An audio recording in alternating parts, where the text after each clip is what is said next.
E aí, pessoal, tudo bem com vocês? Aqui é o professor Wesley. Essa é a nossa terceira aula acerca da membrana plasmática e hoje comentaremos sobre as especializações da membrana, um tópico bastante recorrente nos exames vestibulares e de extrema importância para que a gente consiga compreender alguns aspectos atrelados com fisiologia humana. Então, essa aula eu recomendo que vocês prestem bastante atenção aí nos tópicos, beleza? Então, vamos lá. Até esse momento, o que a gente havia discorrido acerca da membrana plasmática é que ela é uma camada bilipídica, que os lipídios conseguem se movimentar com um certo grau de liberdade, que a gente consegue inclusive até curar isso daqui radioativamente, a gente consegue observar aí essa questão, né? Só que a grande sacada que eu quero que vocês se atentem agora é o seguinte: será que todas as membranas plasmáticas existentes em todas as células do corpo humano, por exemplo, são iguais? E a grande sacada que eu quero que vocês se atentem é que não. A grande verdade é que não é exatamente igual em todas as células. A gente vai dar uma olhadinha agora nessa aula em especial, que existe aí alguns contextos no quais a membrana plasmática ela sofre algumas mudanças, algumas especializações, ou seja, toda e qualquer vez que a gente ver uma função que extrapole aquilo que a gente viu na primeira aula de membrana plasmática, a gente vai estar se referindo a uma especialização de membrana, beleza? E nesse sentido, a gente vai entender que a especialização de membrana, pessoal, de maneira bastante simplificada, entendam como uma adaptação que é extremamente importante para que haja uma facilitação, uma facilidade aí para que a célula consiga fazer as suas atividades celulares, tá bom? Então, de maneira simplificada, nada mais é do que adaptações específicas da membrana que visam aqui a atividade celular, tá bom? E nesse sentido, a gente vai ver uma classe de várias funções celulares.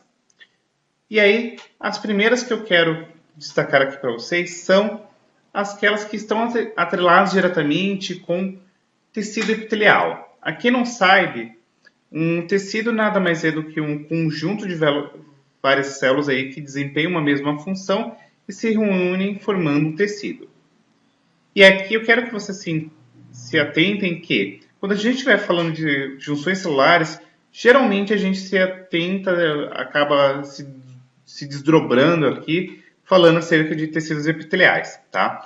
E a gente percebe que uma célula epitelial ela consegue se manter unida à outra mediante aí essas estruturas que a gente chama de junções celulares, que nada mais é do que especializações de membrana. A primeira que eu acho que é interessante nós destacarmos é o desmossomo, que em essência nada mais é do que uma espécie de um botãozinho que prende uma célula a outra. Então entendam, já dando uma olhadinha aqui nessa microscopia eletrônica, que o desmossomo nada mais é, ó, olha aqui, uma estrutura, uma especialização de membrana que acaba aderindo uma célula à outra, tá? Então, consequentemente, elas vão ficar extremamente aderidas. Aqui tem todo um complexo de várias proteínas, por exemplo, as caderinas, que são proteínas extremamente importantes nesse processo de ligação de uma célula a outra, tá bom? A gente pode, inclusive, pensar em várias patologias que estão atreladas com isso. Uma bem clássica é o pênfigo, que é uma doença autoimune na qual os anticorpos atacam as caderinas e, consequentemente, as células não conseguem ficar umas aderidas às outras. E aí a pessoa acaba tendo um desprendimento de tecido e aí forma umas bolhas horrendas, tal, e é bem dolorido.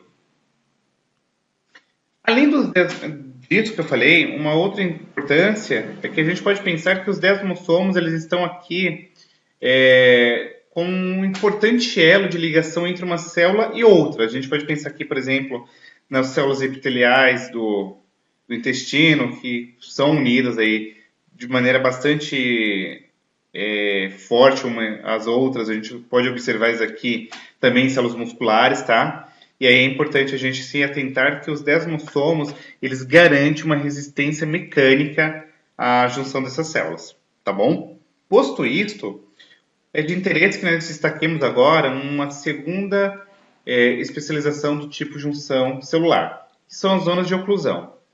A zona de oclusão, de maneira bastante simplificada, seria meio que um cinturão que vai aí juntar uma borda livre de uma célula epitelial, tá? E aí o que acontece? A grande sacada aqui da zona de oclusão é que basicamente ela faz com que uma célula vizinha fique aqui encostada a outra de maneira com que haja aqui um fluxo de substâncias entre essas células. Então, obrigatoriamente, isso precisa passar por dentro das células aí que estão umas do lado da outra. A gente ainda tem aqui um terceiro tipo de especialização que é chamado de hemidesmossomos. E aí você deve estar falando, porra, opa, não podia falar palavrão, perdão. O que é um hemidesmossomo? Em essência, pessoal, olha que louco. Hemi significa meio, né? Então é um meio desmossomo. Só que diferentemente dos desmossomos, o que a gente vai ligar agora, vai manter aderido, não é célula a célula, e sim célula e proteína. Que proteínas, professor? As proteínas que constituem aqui a lâmina basal, então colágeno, elastina e por aí vai. Então, ó, tem a lâmina basal, que basicamente, em essência, são proteínas que são secretadas aqui pelo epitélio e elas são mantidas aderidas ao epitélio em decorrência aqui dos hemidesmossomos, tá? Nós temos ainda um tipo de junção comunicante denominado como gap junctions, ou junções gap, que em ciência, o que ela faz? Ela permite uma comunicação celular extremamente refinada. O que acontece? Vamos pegar, por exemplo, as células do epitélio, as células musculares aí, cardíacas, tá? Que a gente chama comumente de miocárdio. Vocês concordam comigo que é de essência muito importante que eu tenha ali uma passagem da corrente elétrica para fazer aí a contração cardíaca extremamente rápido? Então, eu preciso fazer com que haja meio que um canalzinho entre uma célula e outra para que eu consiga fazer aqui um intercâmbio de substâncias e etc. entre uma célula e outra, tá? Então, quando a gente pensa em junções gaps, eu preciso obrigatoriamente me atentar que está atrelado diretamente com uma integração funcional entre células, tá bom? Mas ainda temos aqui as interdigitações, que basicamente seriam, como que eu posso falar? Meio que preguinhas que ligam uma célula a outra, tá? E elas conseguem facilitar o intercâmbio de substâncias entre uma célula e outra. Elas se chamam interdigitações porque elas lembram as maneiras como a gente coloca um dedo com o outro. Se você pegar uma palma da sua mão e a outra e juntar, é basicamente uma interdigitação, tá bom? Então tem aqui, ó, uma exemplificação de uma interdigitação. Nós ainda temos aqui as microvelocidades, essas daqui não caem, elas despencam no vestibular. Em essência, o que é uma microvelocidade? É uma espécie de uma evaginação, ou seja, você vai formar várias velocidades e, consequentemente, isso daqui aumenta a superfície de contato. Aumentando-se a superfície de contato, você facilita o processo de digestão e captação de nutrientes, tá bom? E isso daqui é extremamente importante, por exemplo, para que a gente consiga fazer uma captação de nutrientes e levar para as células. Isso daqui é bastante comum, por exemplo, na mucosa do intestino. A mucosa do intestino, se vocês observarem essa gravura, ela é repleta de várias microvelocidades que facilitam aqui esse processo de captação, de absorção aí dos nutrientes, tá bom?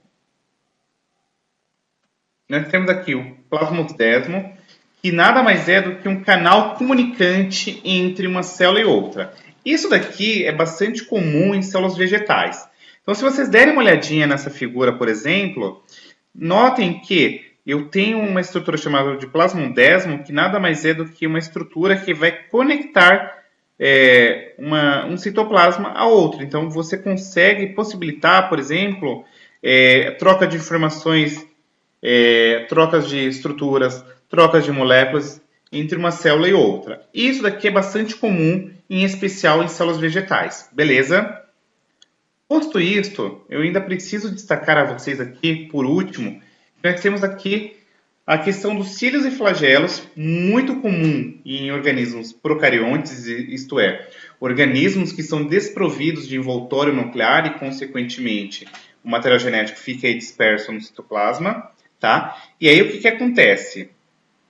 Geralmente, esses organismos, eles apresentam aqui cílios e flagelos aí que estão atrelados, por exemplo, com motilidade, com adesão a superfícies e etc.